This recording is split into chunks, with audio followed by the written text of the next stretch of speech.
Hola a todos y todas, iniciamos la actividad número 8 presentando la unidad 2, Ciudadanía y Trabajo. Recordemos. Queridos estudiantes, durante la clase anterior realizamos un proceso de evaluación formativa, en el que pudieron monitorear sus aprendizajes. Las respuestas serán enviadas durante esta semana a sus correos.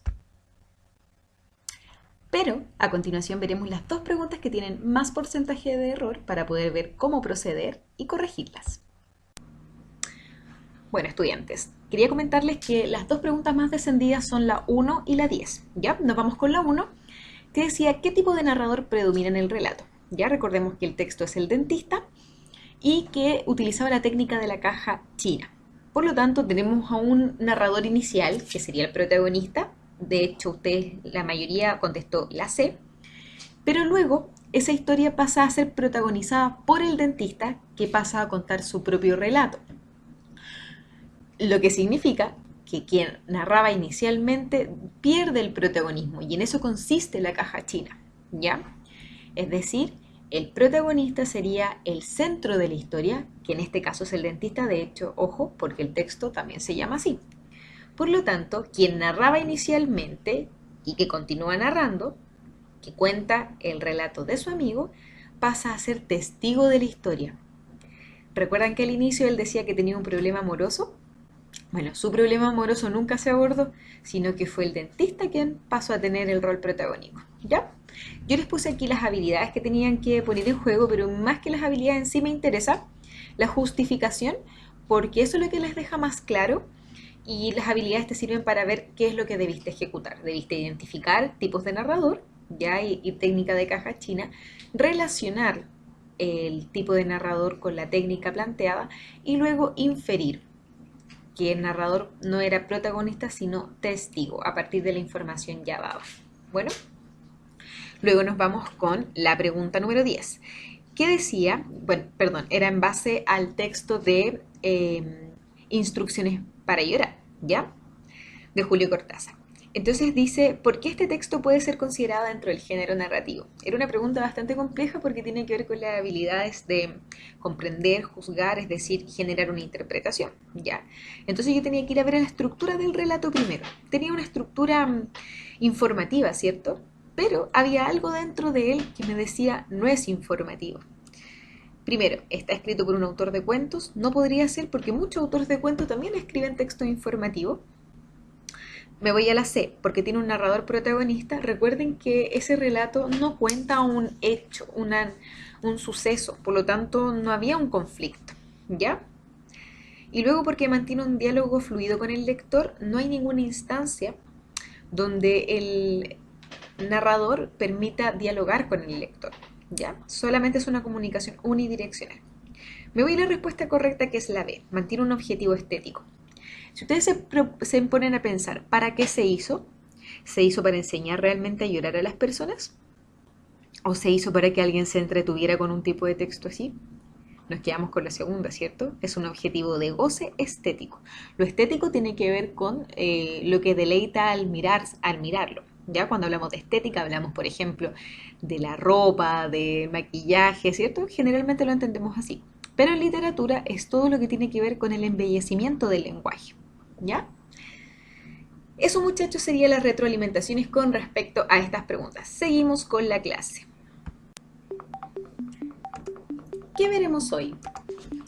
Objetivo de la clase, analizar una carta al director. Recordaremos conceptos claves de los medios masivos de comunicación. Veremos los recursos lingüísticos de la persuasión. Aplicaremos el concepto de análisis crítico de un texto de opinión. Practicaremos lo aprendido en el texto escolar. Te invito a abrir tu cuaderno y tomar nota de los conceptos claves que verás. Recuerda que puedes pausar el video. Recordemos. Tómate un minuto y piensa en todo lo que recuerdas respecto a los medios masivos de comunicación, que me imagino que debe ser mucho. No importa la cantidad, sino lo que se transformó en tu aprendizaje.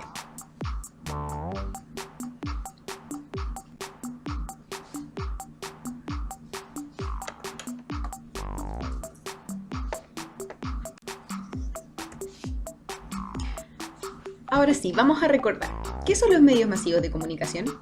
Son aquellos medios tecnológicos que sirven para enviar mensajes que van dirigidos a una gran cantidad de público y que pueden atravesar grandes distancias en un mínimo de tiempo. ¿Viste? Las funciones de los medios masivos de comunicación son varias. Informar, entretener, educar y formar opinión. Al rasgo, vamos acordándonos cada vez más.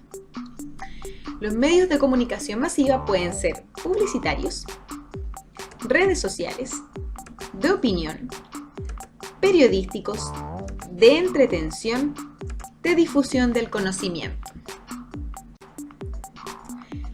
Pensemos en nuestra realidad actual. Una realidad un tanto caótica. Tenemos una pandemia, estamos en encierro, hemos vivido toques de queda, estallido social. Y todo esto viviendo también una vida virtual, sobre todo durante los últimos 3 meses. En ese sentido, ¿qué rol cumplen los medios de comunicación en el intercambio de opiniones? ¿Qué importancia tiene el intercambio de opiniones en la actualidad, de acuerdo a todo lo que te acabo de mencionar? Te informo que los medios masivos han sido la forma más utilizada de comunicación. De hecho, tú ya lo sabes porque lo vives.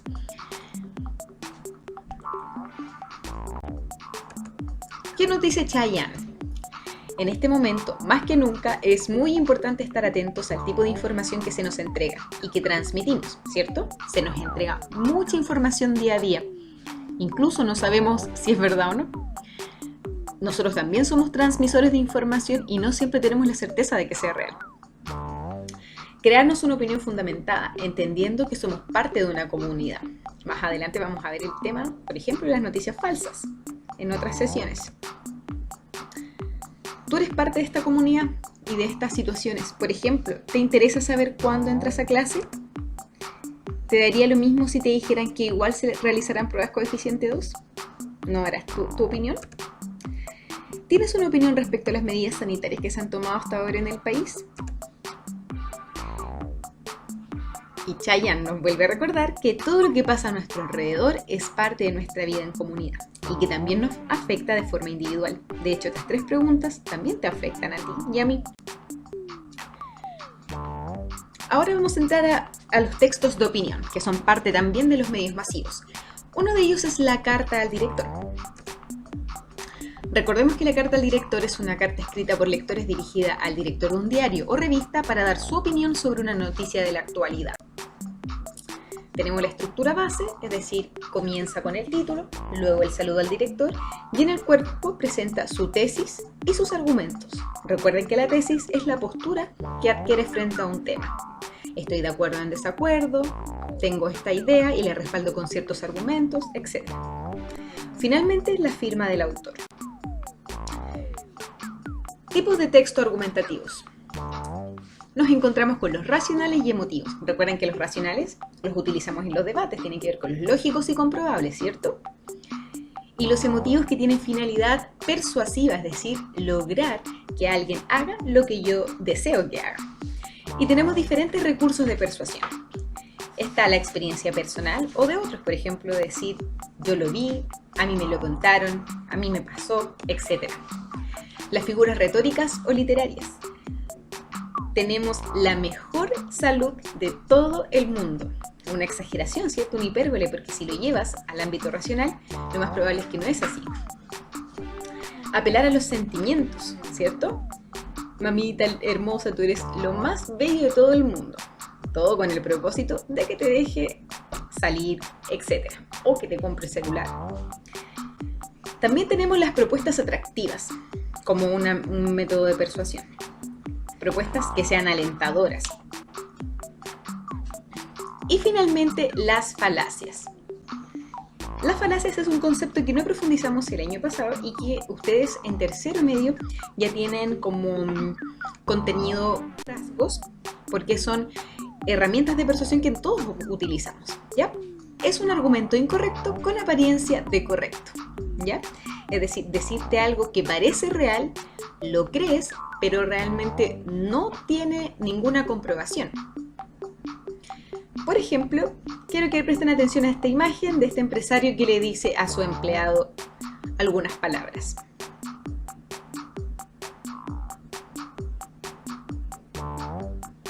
¿Es posible que por una persona en una empresa gigante se hunda una empresa?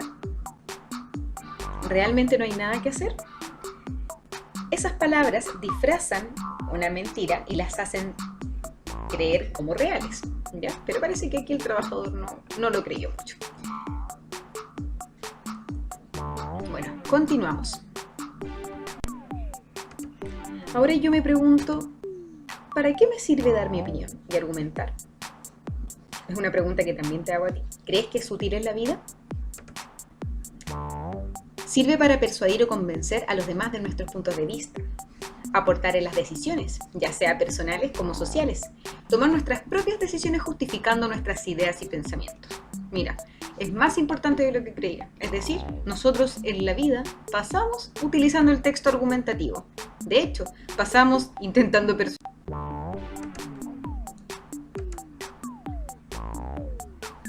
Tips para analizar textos de opinión. Identifica el tema. Determina su tesis, afirmación o postura frente al tema. Observa qué argumentos utiliza para respaldar su opinión, argumentos lógicos, recursos persuasivos, etc. Juzga su argumentación. Es importante que hagamos esto. Yo también soy capaz de juzgar. ¿Logró su objetivo de persuadir? ¿Es válida su postura? ¿Utilizó los argumentos adecuados? ¿Qué argumentos utilizaría yo en su lugar? Piensa, cuando tú quieres convencer a alguien de algo, ¿qué recursos utilizas?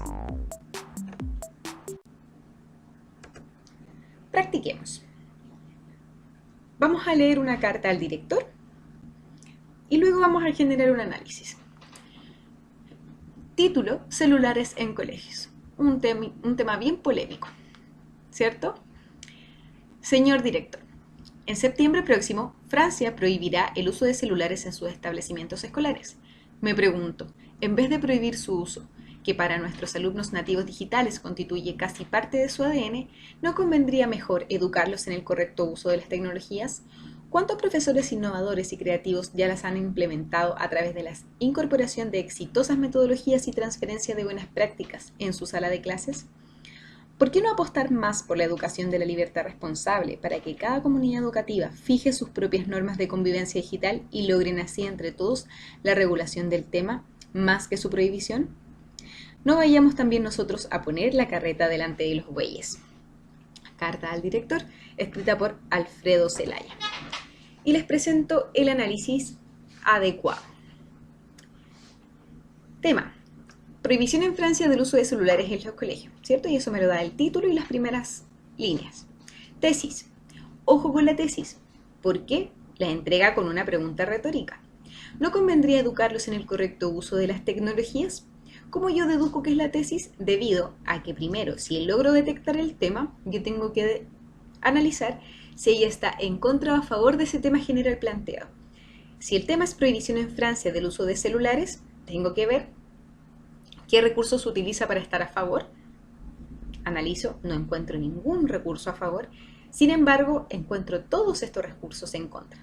Por eso esta pregunta apunta justamente a estar en desacuerdo con la prohibición. De hecho, si la traducimos, es igual a decir, mi tesis es no prohibirles el uso, sino educar, ¿cierto? Me imagino que ustedes también llegaron a eso, quizá no tan sistemático, pero intuitivamente también pudieron deducir lo mismo. Argumentos. Analizo sus argumentos y veo que tiene uso de preguntas retóricas, es decir, recursos persuasivos, experiencias también, decir que muchos profesores han innovado, figuras literarias, poner la carreta delante de los bueyes, hace referencia a hacer las cosas al revés. También usa una propuesta atractiva, ya como un cambio, una especie de oportunidad, ¿cierto? Es decir, tenemos hartos argumentos que siguen respaldando la tesis, ¿ya? Y utiliza más recursos persuasivos que argumentos lógicos, y esto es permisible porque estamos frente a una carta de opinión, ¿ya? Puede escribirla cualquier persona. No es necesario tener conocimientos científicos, ¿ya? Las opiniones se pueden dar en el ámbito de lo persuasivo más que de lo racional en este contexto. La idea es siempre velar por nuestros argumentos racionales, son los que tienen más validez, pero si ella quiere lograr convencerme, por lo menos yo leo sus argumentos y lo logra. Me imagino que a ustedes igual. Y logramos nuestro análisis, así que le ganamos a este desafío.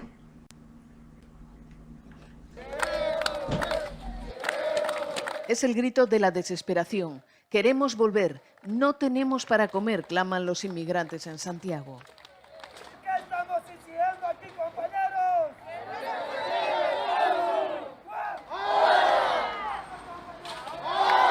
Son sobre todo bolivianos, colombianos, ecuatorianos, peruanos y venezolanos. Se han quedado atrapados en Chile, en plena expansión de la pandemia de coronavirus y en una situación crítica, sin trabajos, sin recursos y sin vivienda en un país en estado de excepción y con las fronteras cerradas. Lamentablemente queremos retornar a nuestro país, queremos estar con nuestras familias. Sabemos que el virus es un virus mortal que mata, pero a la misma vez también sabemos que el hambre mata y azota en todo el mundo. 1 millar de inmigrantes llevan días e incluso semanas pasando frío y necesidad en campamentos levantados a las afueras de los consulados, suplicando ayuda a sus respectivos gobiernos. A las puertas del invierno austral, las temperaturas nocturnas oscilan entre los 4 y los 7 grados. Bueno, acá como ven no hay distanciamiento social acá.